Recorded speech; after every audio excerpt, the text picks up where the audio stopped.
is your show. My show. Yeah, real estate with Adam Metzker. I feel like it's our show. I don't know a ton about real estate, to be honest. Yeah. I'm learning from you, though. I'm trying to learn about real estate also. You are pretty good at it. I've seen you work the room a few times. Yeah, listen, real estate all in all is a very complex business, and I think like a lot of different things in life, there's just so many subcategories for real estate. Yes. So real estate is just so vast, and that's why a lot of people just get lost in space because it's just so big. And so I think the key in real estate and just really in anything you do, media company, anything you do, is to really hone on certain niches or find your sweet spot. That's really what it's about. No, that makes sense. Actually, when you think about it being vast, that is somewhat unique. Because if you sell cars, you can kind of hyperfixate on the cars you sell, the brand, or just that lot. But real estate is so big. You can go find real estate in New Zealand. Yeah. Like real estate is the world. Yeah. Kind of when you think about it. So extremely vast. Yeah. So yeah, thanks for having me here. I mean, I guess I would be here anyway. Yes, thank God. Wouldn't be the same without you. Like this. I want to say one of the things for me that's been super cool about this is hearing the stories of some of these people who have done well in real estate, and you might assume they come from, for lack of a better word, like a spoon-fed background or something. Right. But that's not the case. At least not with some of the people who came here, and that's been that's not the case with you. I know a little bit about your story. And it is super cool to see people find their way from the bottom. Not everybody has got handed 20 properties and said, here, you have a real estate, business now. Yeah, for sure. It's been cool to hear people's stories. That's a really good point. And I get drawn to people that came from nothing. Yes, sir. Yes, sir. That's really where I'm at. And it builds character, in my opinion. Yeah, it does, for sure. And now my thing is, and I do have a few of those people that I'd like to bring on the show, people that were in real estate, were big in real estate, and then everything crumbled. That happens also. Yeah, I mean, that happens probably in every business. Everywhere, of course. But, Of course. But here's the thing, they crumbled, they went BK, bankruptcy. Not the Burger King people. like how I was just thinking about a Whopper. We're talking about bankruptcy. Yes, BK bankruptcy, exactly. And so I know a couple of these people, and maybe a few more, and I'm very drawn to them because at the end of the day, it can happen to any of us. And the thing about these gentlemen that I know, they went BK, and then they basically went up. Like Fine. yeah, it's fine. Yeah. I'm still a novice, so I'm sorry about that. They basically they got up on their feet the next day and just kept plugging away. And now they're back into real estate, back in doing big deals, back in doing everything they've done before, maybe even better, and maybe with more lessons. That makes sense. Yeah. Because I've heard you and other guests say who have found success that almost failure can almost be a teacher, a motivator, a guider. So you could see someone who lost it saying, okay, now I know what not to do. Right. Now I know. You almost can learn from that to where if you're only successful the whole way up, you didn't learn what to do. Maybe it reminds me of like a basketball player who relies too much on their three-point shot. They don't know what to do when it's not going in. Yeah. But if you have to figure it out, it probably makes you more adaptable to situations in business. Definitely. I think that we've said that before, and one of my mentors, he said, I learn more from my failures than from my successes. Well, yeah, that's kind of for me too, but I failed so much that I feel like I've learned a lot. I know a lot now. And look at the success that you have now. Thank you. Yeah. But I have learned a lot. Now I do have to apply it. That's something we're figuring out. Oh, great point also. You have to apply what you've learned. Yes. Applied learning is a key component to getting to the place that you want to get to. That makes sense. A lot of people, and full respect to them, they study a lot. They do all the book work. They do the book work really well, and they excel. But when it comes to applying it in the real world, they're just not able to. Well, and for me personally, I struggle a lot with analysis paralysis as well. So sometimes I'll spend too much time researching, learning, and then never execute. Really? Only you? Because no one does that. That never Of happens course, to anyone. of I'm course, just of kidding. course. I'm just But I think a lot of people don't realize that there's like a term for it. There's like Yeah. some of these things you're doing, I think they don't realize that other people are doing it. And they think they're the only one. So it's like, oh, I'm just stuck here because I didn't apply it. No, there's tons of people. Yeah. Some of the greatest people are where they are just because they took the leap. Right. Let's Not talk because they were about the that. smartest, the funniest, the richest, the strongest. They just took the leap. Right. So let's talk about analysis by paralysis because sir. that's a real disease, and I suffer from it also. We all do, and it's something that comes and goes. There comes a point where a person needs to say, "Okay, I've analyzed this enough, and now I need to make a decision. Yes, sir. I It's agree. go or no go." Yeah, I agree. And when you start having a lot of no goes, I have actually a friend now. I can tell you about the story in a second here. When you have a lot of no goes, then you need to understand that there's probably some too much paralysis involved. Yes, sir. And so this gentleman I know, he's been looking to buy a property, an investment property, for the last 4 months. And he went to see many properties, and nothing happened yet. Nothing happened. I told him the other day, I said, dude, come with me 1 week. We're gonna get you something. And I think yesterday he put an offer on something, and he's hoping hoping to close it. We're still kind of waiting. I don't know that he put it on the contract yet, but I kept just saying, dude, you just gotta go, do it, And so, yeah, analysis by paralysis, paralysis by analysis is a real thing that everyone should be very cautious about, and always be very in tuned with to understand where you are with it. It's totally okay to have that. It's just part of the journey. Well, yeah, I would say it's more than okay to have it. I would say having it shows that you're analyzing. Yes. Because the flip side to that coin, in my opinion, is there's a reason that they say ignorance is bliss. Right. Because you're not overanalyzing anything. Yeah. So you're never paralyzed. Yeah. You don't know better, though. So those people don't usually end up in a successful place either. That's true. So there is some sort of balance. So it is good that you are analyzing. I don't want to downplay people thinking, oh, I study too much. Right. No, that's good. There's value in that. But Yeah. now you have to learn to take the next step. Yeah. Because analyzing is a step in the process. A very for sure. important one, yeah. But you can't get stuck on that point of the ladder. Right. I knew a guy when we were doing construction. We were doing a job where to go up, it was a ladder just in the middle of a room, like 100, 200 foot. Wow. Connected to the top of the building was a silo. But there was like nothing around it. Uh-huh. So you just climbed right up it. There was like one of those cages that go around the back of the ladder, kind of, Yeah. that you see on like cell phone towers. Halfway up, the guy froze.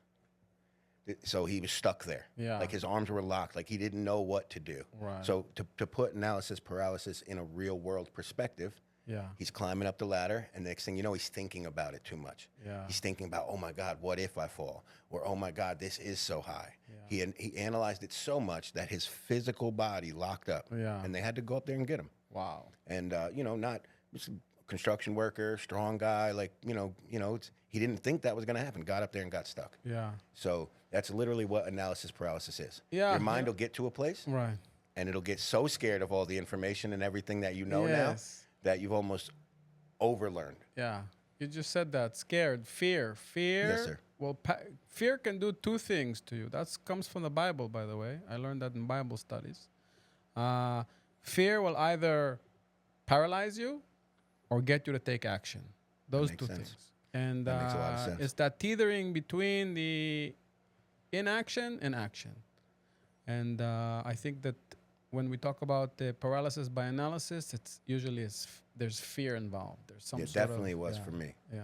And I think it's important to identify what those fears are so that they're not the boogeyman. Like for me, I was able to identify that I'm almost more afraid of success and more afraid of actually having something to lose. And so I kind of had to identify what those fears were. Yeah. Sometimes I think we can get stuck in just being scared, Yeah. not even knowing what we're afraid of.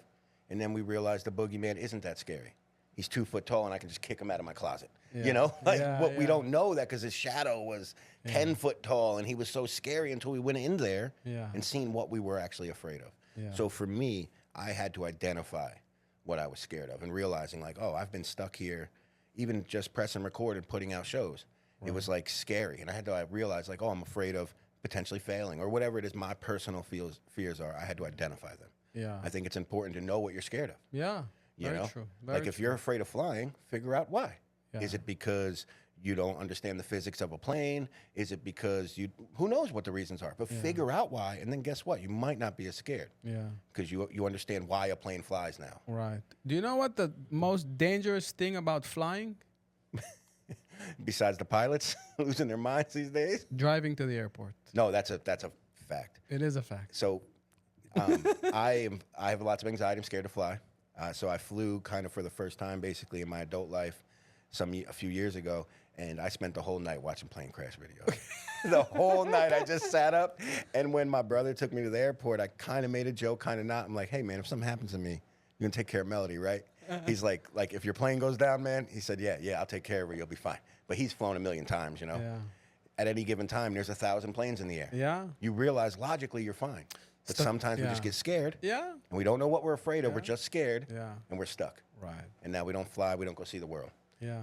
Because of analysis paralysis. Yeah. You know, that's something that I try to really bring home with my boys. And I try to teach them as much as I can that it's okay to fail. That it's okay to be afraid. It's okay to feel uncomfortable. That's super important. Yeah, I'm learning a lot about that. It has to do with also like being comfortable. You know, everyone kind of tries to go be comfortable all the time. And when you're comfortable, it could be a very dangerous spot to be in, depending on the context, of course. But I think that for me, I can speak for myself, and I think the society in general, we look at failure as if it's a bad thing. A negative, yeah. And if you failed, then there's something wrong with you, or you didn't, you made a mistake, and okay, so I made a mistake, so how do I fix it? And that goes back to owning to it. And there's real power in that, because sometimes people want to see you fail. Those people do exist. Yeah. And the best response is, you're right, I did do that. Now I'm going to come back and I'm going to be more successful. Yeah. So, that I agree with that. Failure can be definitely a negative. And as far as, I think, something that I've learned along the way, actually in one of the Marvel movies, they asked the Hulk how he deals with being angry. Like, because, you'll turn into the Hulk, right? And he said, you know how I handle it? Because I'm always angry. So that's how I've learned to deal with being uncomfortable. I'm always uncomfortable. So once I know that, I'm never uncomfortable. Wow. Because this is just who I am. Yeah. So I think sometimes there's embracing things of like, just kind of knowing that, like, yeah, it's okay to be uncomfortable. Yeah. It's okay. Yeah. Like, this human experience should make us a little uncomfortable. Yeah. We're floating around on this huge rock, and we can do amazing things. We've built phones and TVs and cars, and we can do all these amazing things. And we can also love each other and hug each other and hold each other and experience things. We should be uncomfortable. Yeah. We should be uncomfortable with how powerful this experience is. Yeah. And I think sometimes people don't understand that. Right. They wake up thinking the biggest deal is whatever today's bill is. Which that exists, it's part of our society. Yeah. But it's definitely not part of who we are. It's just part of the society we built. Right. There's power in who we are. There is, for sure. In being. There's a gentleman, I'm sure a lot of people know him. His name is Gary Brecka. You heard about him? No. He's won't get into who he is exactly, but he says that he's on YouTube, or he's on YouTube, Gotcha. Everywhere. He's kind of a health guy. Got it. Motivational. Yeah, but more in the health, like body, and Gotcha. he used to be in for the insurance companies. He would predict risk analysis, predict when people die type deal. Gotcha, yeah. And then he's like, why do I do that? Let me try to help people change that prediction. Yeah. And very interesting. Definitely should check him out. And he talks about aging. Aging is the pursuit of being comfortable. When you get comfortable, you age. That's what he says, and I think that's a very interesting concept, and I think it's true. When we get comfortable, we age. And that makes sense. Yeah, like you see that a lot after retirement. Yeah, when people get comfortable and not having to go to work each day or stuff like that.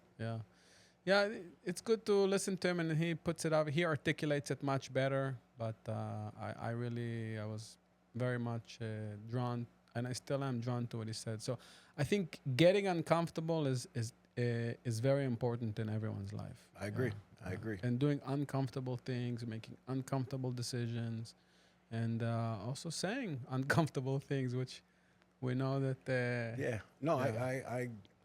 Yeah. I remember when I had to tell my daughter that being a good person wasn't good enough. Yeah. That was a hard conversation for me. because you're still going to have to work hard. You're still going to get crapped on by people along the way. You're still going to run into all kinds of struggles.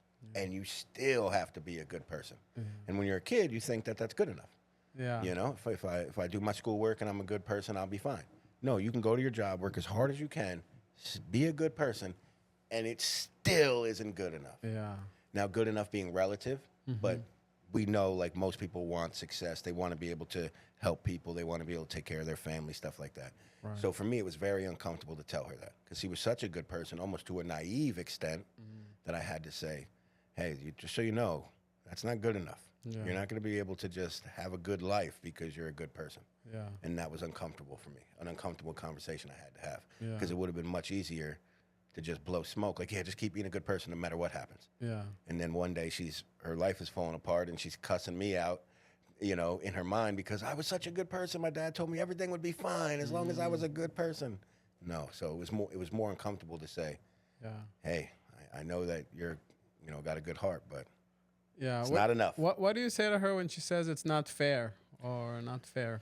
Kids say that a lot. They do. Yeah. And What do you think about that? well, it's not. Right. It's not. I love it. None of this was fair. Like, think about, you have 2 legs. It's not fair you have 2 legs to the guy who doesn't. Right. I guess so. I guess when you say that, to me, everything's not fair to somebody. None of this was ever going to be fair. True. You want it to be fair? Go help the guy with 2 legs. See above the fence, then. You know, like, you know, and hopefully someone, if it's not fair to you because you don't think you make enough money, then hopefully you go work hard and meet someone who helps pay you more money. That's how it becomes fair, through relationships and community, because it's never actually fair. Right. So that's the conversation between equity and equality, right? Being 2 separate things. And I think the next generation that's coming below me kind of has those confused. They're not the same thing. You're saying you want everyone to be equal. That's not equity. Right. That's not the same thing. Right. So, yeah, it's not fair. Yeah. I mean, I think about that all the time when I was eating outside. Yeah. You know, I didn't think I deserved to be homeless. I was 17 years old. So, Wow. but when, as an adult, I'm not going to sit around and be like, well, that wasn't fair. Yeah, it wasn't. And now I'm going to do my best to make sure that it's more fair for others. Yeah. But you're right. Kids are wussies. Yeah. I'm kidding, Melody. I'm just kidding. I'm not. No, kids are fine and cool, and they're just a little soft these days. Yeah, they really are. And that's okay. There's that saying, right? Yeah. There's that saying that says, strong men create good times create weak men create hard times create good men. Wow. Right? Yeah, So cyclical. exactly. So that's what we did. The generation before us made it a little easier for us. Now we made them a little softer. They're going to make hard times, and then those next generation hard times are going to make the next generation of farmers, industrial, you know, stuff like that. Wow. There's a lot to that saying. Wow, amazing, Yeah. man. Blew my mind right now. I'm surprised you haven't heard that, but there's... I've heard it, but not in that context For sure. necessarily, or I didn't really understand it until now, maybe. Yeah, for sure. Wow. But that kind of makes sense when you think about it. Yeah. I just heard the other day that this is the first time. There's a guy, Scott Galloway, I think I mentioned. I've heard him that name before, yeah. Maybe from you. Yeah. Again, I recommend check him out also. He talks about the new generation, young men today, grow up and they have less than what their parents have. And that's something that's relatively new. So I'll try to articulate that as well. So he says that the young men today, as they grow up, they're not able to be financially independent like our parents when they grew up, or kind of us, you know, type deal. And he says that that's, I guess I don't know how I'm trying to say this, but basically it goes back to what you said, I think, that the weak man creates strong men. Can you say that again for me? Yes, sir. So... strong men create good times. Strong men create good times. Good times create weak men. Weak men create hard times. Hard times create good men. Wow. And that's where the cycle goes from good people being destroyed, creating weak people, to hard times. Wow, interesting. So are we in the weak now cycle of that? Well, I think, at least for me, the way I feel, when I look at the generation above me, you know, they felt like they had to get it out of the mud a little more, a little harder workers, you know, farmers, you know, construction was different back then. Yeah. Everything wasn't automated. Right. It was harder to collect your bills. It was harder to collect your rent. Everything. Yeah. I deliver newspapers still. Oh wow, amazing. Right? But yeah, back you told then, me for an 82-year-old for sure, you're yeah. replacing. That's Yeah, amazing. I love him. Amazing. But back then, they had to do. It was even harder. Right, even the way they did it, they had to put the papers together. They had to go collect. If you remember, they used to have to. Well, you probably wouldn't remember, but here you used to have to go collect, and you had to go to every door to collect your change that you got paid too. It was just much harder. Sure. So I think back then, you know, those hard workers created the softer times that we're in, which are creating the weaker men below us, which are going to create the. Or, you know what? Maybe I'm a weak man. I don't know, but there's a generation in here that got softer. That's creating hard times. Hard times, yeah. And those hard times, probably, hopefully, it doesn't make sense to say hopefully after our kids, because that's our grandkids at the end of the day. But probably not in our lifetime, but we're going to see really, really hard times that are going to create a new generation of hard workers. Right. And also, back then, there was more community, more love for your village. More. So, you know, that was the good times. Yeah. There was more. And everybody's so separated now. So separated. People sit home and do this all day and don't realize why they can't connect with anyone. Yes. So I still go to my gas station and shake the hand of the guy I buy coffee from. Now he gives it to me free every day. Nice. I'm not even asking for it, but I'm asking him about his family. It's, hey, this is a 3-minute interaction we're having every day. Yeah. I'm connecting in that moment. But a lot of people obviously do this so much they're not connecting with anyone. Yeah. So that happens at home also. It happens everywhere. You know, I took away the iPads. Yeah, no. 2 weeks ago, I took them away. I couldn't do it anymore with the guys. No, I can't. With my boys, just took it away. Yeah, I was lucky enough. Well, it was also a very difficult journey, but I over-communicated. So I kind of forced Melody to be present in the moment with me. But I also lived that way. Yeah. And this is what we talk about a lot. When I came home from work, I would be invested. And some people, like, so to be fair, I do the same these me days. and my brother, that's one thing we used to talk about is because the success brings the best health care. It brings so many things that I couldn't bring. But I focused on what I could bring, which was being invested, the time. I didn't miss anything. Wow. You know, I showed up to everything. So I think you talked about this. I don't remember who it was with, but on a previous show of yours, which will be coming out soon, Real Estate with Adam Metzker. It's going to be amazing, tons of fun. Thanks to Raymond. Yeah, I'm just happy to be here. I lost my train of thought a little bit, but you talked about I can't remember now. Context of the kids. It had something to do with time and just having to be able to provide a better life, but balance. It was balance. You talked about how it's not really real. Like people say they want to achieve. It was with Brian, the motivational guy. Yeah. You guys started to talk about balance. Yes. Because everyone says that. Right. I was chasing that for the longest time. I thought balance my professional and personal life and balance my fun life with my hard working. And balance doesn't exist. Yeah. You're just a living, flowing energy throughout the day who needs to be able to interact, react. There's no balance. Yeah. So that's kind of what I was saying. So me and my brother would talk a lot about the balance between having the funds to pay for the best health care, make sure they can go to the best schools, but also being able to be there. Right. I have another great friend of mine who I have a show with who busts his ass at the tire at Firestone, but he made 140 grand or something last year. Wow, but he's working an incredible amount of time. Right. But his kids are, in his mind, a little better off. But then the flip side is, I don't ever get to be at the games, all those things. Balance doesn't exist. Yeah. You're almost choosing between a rock and a hard place. Yeah. Yeah, that's a good But point. with that said, what I was saying is I did choose to hyperfixate on the journey. And so we did eat less. We did struggle more, right? We didn't. Our lights would be off. We did go days without water. Yeah. 2-4 years ago or something. So, but we also have something that I notice a lot of parents don't have with their kids.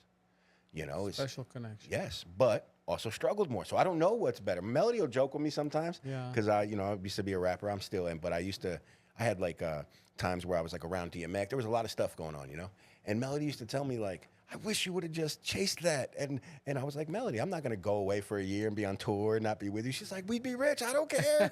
I think she's joking. I think she likes that I was there. But the flip side is when they're growing, they're like, I would rather have money. Yeah. So, interesting. But the character is there. Yeah. She does her best not to get swayed kind of by the screen or, and I really fixated on that because I'm afraid of that. Yeah. I am afraid of that. Yeah, I had the honor to meet her, and I can say that you can just see that she has a light all over her.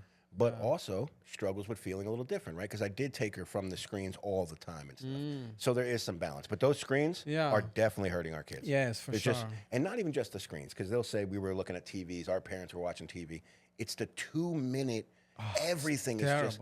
And, like, I'm not going to act like I don't watch stuff. Yeah. But I go look for what I want to watch. Right. A lot of kids are just stuck in the algorithm. Yes. Like the guys that you watch, you go look for them. You found them. You connected with them. Yeah. So even though we're watching content, we're still connecting. Yeah. These kids are just going through 2-minute videos of some guy pooping Not in even public or something. 30 seconds. That's what I mean. Terrible, And it's not back and forth. Bing, bing, and the things and this and that. And they're not deciding what it is. They're not deciding what it is. They're just being fed it. Yeah. So I hate to sound like the old guy, but I think it's pretty clear that there's a reason that other countries limit the use of TikTok and things like that. I just think there's a reason. For sure. So, but no, you got to take the screens away sometimes. I have to. You have to. And it's not a media diet or media fast. It's like, it's done. I'm not going to say never, but for a while, it's not, a long time, it's not coming back. You just got to, in my opinion, make sure you find moments to be heavily invested in, because you don't want to be gone while you took those things away. Right. That's a big deal, because now you took away what every other kid is doing. I call my friends, that's what they're doing. Yeah.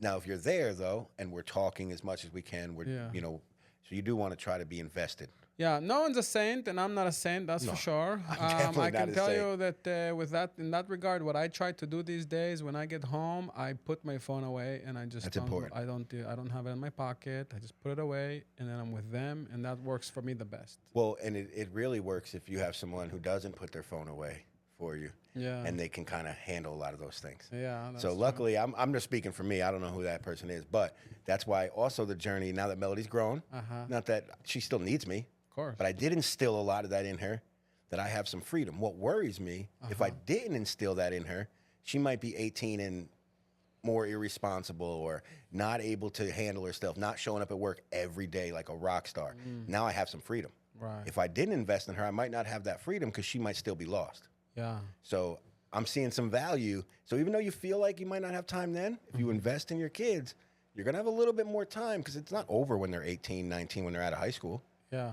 But they're going to, if they don't need you as much, that's a good thing. Yes. That's a good thing. It's a very good thing. Because we can still get together for dinner. Oh, my God, yeah. But the screens are stopping that. Some of my friends' kids are getting older, and they're just not working as hard. They're just not, they don't have the skills. Yeah. Nothing against them. No, they just didn't learn the skills of showing up, accountability, availability, coping. Yeah. Being able to, there's another saying that I love. It says, all of mankind's problems could be solved if man could sit alone with his thoughts for 30 minutes. Yeah. I'm a firm believer of that. Yeah, me too. Most of the people I know cannot sit with their thoughts. Yeah. I sit on my porch for 2 hours at a time without my phone on, not partaking in anything. I'm just enjoying the stars and stuff, because you have to. Yes. I force myself to think my thoughts, because I don't want them to come like in a whirlwind when I'm trying to close a deal or something. Yeah. Or when I'm trying to, be at my kid's game or something. I don't want them to come then. If I ignore them for a week, though, they're going to show up whenever they want. Yeah. I'm not allowing them to do that. I'm processing them as they come into my head. Yeah. But most people don't, because they're so fixated. And it's, you know what? I know there's some young people watching this. I'm going to stop picking on y'all for a second.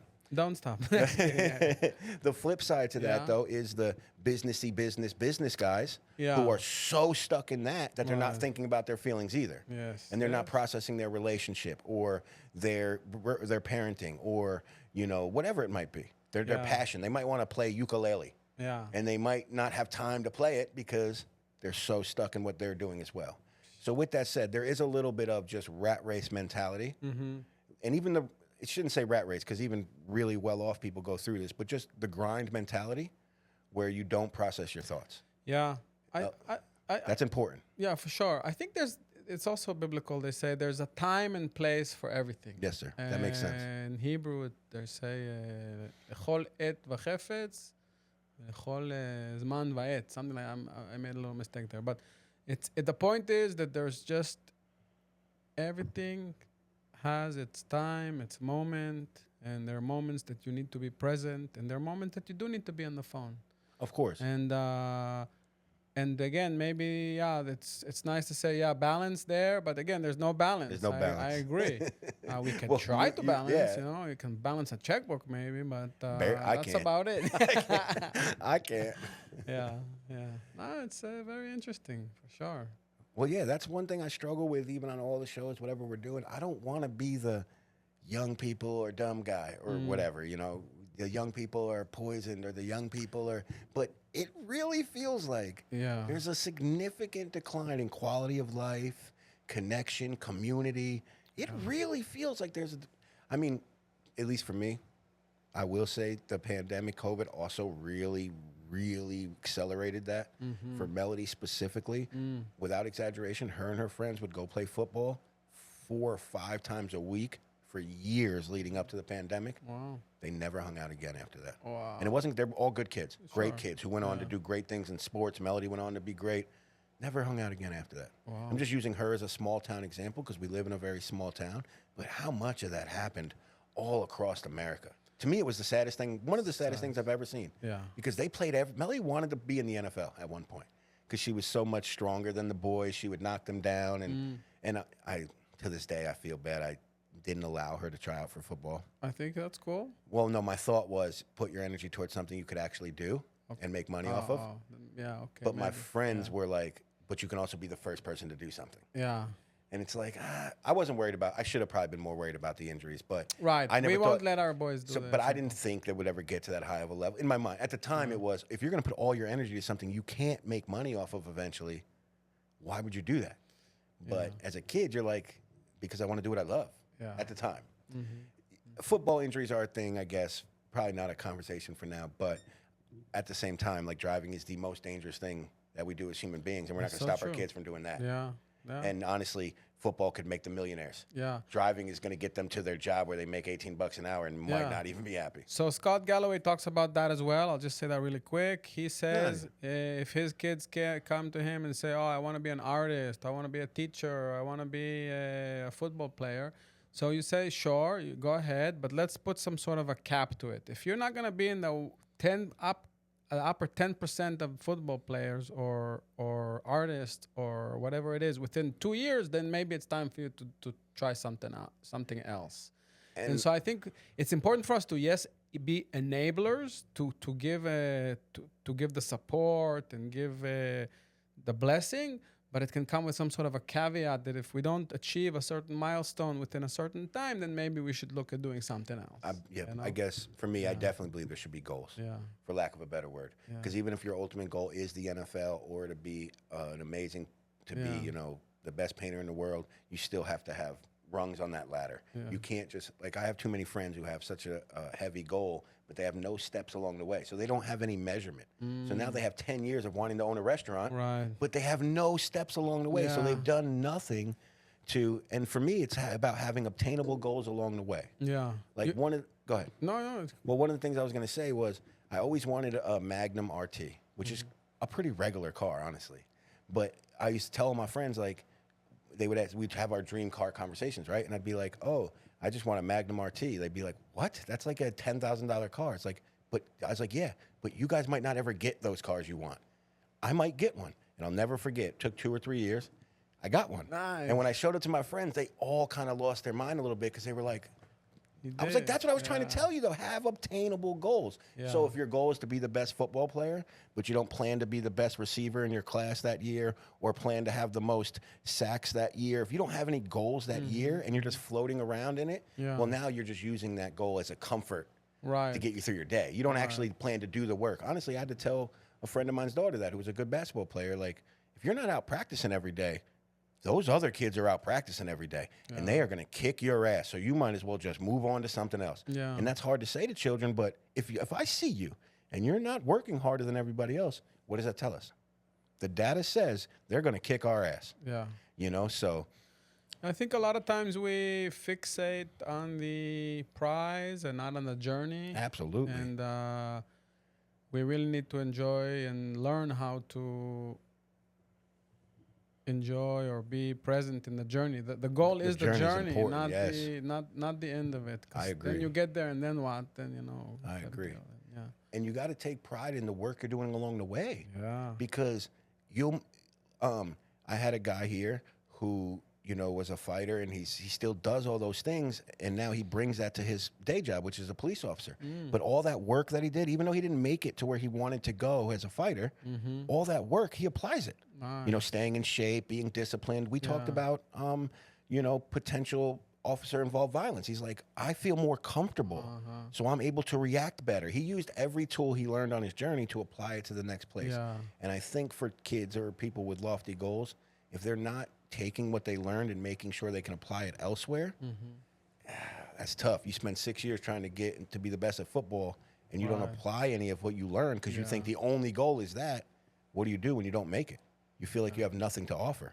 Yeah. But if you're taking all the note taking from the practices, if you're still running, if you're still eating well, if you're still taking everything from that journey, you can literally just, what's the word for it? If you just go right over, like you don't go down at all, you can just pivot basically and still keep going up. But now it might be to go be a coder or something. Right. But you're healthier, you're drinking your water still, you're doing all the things you learned in football. And I think your you're right. Your toolbox is more full, and then you can go and do other stuff. But some people aren't feeling it because they only see the cheese, which is the NFL or whatever type thing we're talking about, the biggest art show. They only see that. Right. And it's like, no, you can't only see the Olympics. Yeah. You got to learn things along the way. Yeah, and I think a lot of people the journey's incredibly important. Yeah, super important, for sure. So kind of as we start kind of wrapping this up, I'm really curious. You single dad? Yes, sir. Right? Yes, sir. What are the some things you're most proud of, and what are some things you're maybe less proud of in your journey as a single dad? I'll start with less proud of for sure. I think I brought too much of kind of what we're talking about. I think I brought too much accountability. I brought too much kind of, hey, we started off with less, we have less, we're just a single parent household, so we have to be more diligent and I created a little more angst than I would have liked. So I wish I would have been a little more open to, sometimes kids just need to vent. I was a problem solver, and I think sometimes I needed to not solve the problem and just listen. And I thought I was doing the right thing by, okay, as you're telling me this, you should have did this, I think I'm doing the right thing. And sometimes they just need to feel their feelings. Yeah. So I struggled with that. So I wish I would have been less of a problem solver and more of just a listener and just let her vent sometimes and let her feel more valuable. Because that's something we've struggled with as she's got older, is I kind of hurt how she felt about her value because I always shut it down in, well, we should have just did this. We should have just did that, and we do these other 6 things, and it's all fixed. It's like, well, I still feel this way. Yeah. So, but proud, I mean, I couldn't be any more proud of just kind of, just the love people and the struggle, because that's, we talk about this a lot. I love people. That's why I stay very isolated for that reason. It's why I haven't dated or anything, because somebody could take advantage of me. I understand that I'm naive because I love and care about people. But Melody has took that trait to the next level. She goes hard for her people at her job. She will fight to the bitter end for her friends. She will fight for what's right. She's just a strong and loving human being, and that's important to me. So I see a reflection of myself in that for sure. That's amazing. But it's been as difficult as someone would expect. Raising a child alone is really, really hard. I bet. But with that said, it's hard doing it's it valuable with too. a husband and wife team, or man and woman, or man and man. Yeah, no, with woman, a it's so let alone it's amazing, Raymond. But it is the thing is though, you're not on the hook for everything. They can go to the other parent with something sometimes, and you don't have to be holding it all. The mom might have been able to make her feelings feel valid while I was problem solving. But what I didn't realize soon enough was that I had to do both. Yeah. And I just erred on the side of always trying to problem solve. And now that she's older, I realize she didn't have anywhere to go and say, this is how I feel. Yeah. My dad's always trying to give me the answer, and I just want to feel something. So no, it's incredibly difficult, but I couldn't be prouder. That's amazing. Yeah. Being a single father's been hard. Yeah, I bet. Actually, just kind of a fun story. So Melody's never had her mom in her life. So early on, I started celebrating Mother's Day as Beautiful Little Girl Day. Wow. So we did that for about 30, I mean, we still do it, to be honest, Nice. but about 13, 14 years ago. Cool. And every Mother's Day, I would take her out, get her hair done, get her nails done, celebrate her, and make her feel special, you know? Yeah. Because I just had to try to take that moment and kind of use it to not be so negative and sad, you know? And that was like an uncomfortable thing to do, obviously, but because it is Mother's Day. So I'm not going to avoid it. So I just hit it head on instead and say, hey, we're going to celebrate. Yeah. Beautiful Little Girl Day. And we've always done that. We did like a cake and stuff. It's amazing. Yeah, for sure. Wow. Got to think outside of the box as a parent. Yes. There's that's for sure. there's a wrong way to do it, right? Like, you know, abuse, neglect, but there's no right way. There's a million paths to being a good parent. Right. There's clear, like, bad ones. Like, we know that. Right. But there's no, like, specific handbook on this is exactly how you be a good parent. Because it's different for everybody. Right. So. Yeah. Well, good, Raymond. Thank you so much for sharing your story. Absolutely, here. yeah. I'm happy to be here with you. Yeah, I appreciate you very much. I think what you did here is incredible, and I definitely see a very, very bright future for you. I hope so. Keep enjoying that path you're on. I hope so. Yeah. But yeah, we'll do some good out here. And thank you for Close being some deals. and thank you for Close being some on deals. my path as well. Yeah. Yeah, no, absolutely, absolutely. Yeah, meeting you has been eye-opening for me as well, you know, and I am a firm believer that, though I believe in free will, obviously, I'm also a firm believer that there's just some paths that are meant to things are meant to happen in a certain way. I do believe in kind of karma, for lack of a better word. I believe things coming into place when they're supposed to. You know, I believe if your heart is in the right place, you're never in the wrong one, kind of thing. So I see things happening the way they're supposed to. It doesn't mean they're perfect. It doesn't mean they're even going to work out. Right. But it feels like I'm right where I'm supposed to be, and that's important to me. That's and I think a lot of people sometimes don't. Am I supposed to be here? Is this what I'm supposed to be doing? I felt that way in my professional career for a long time.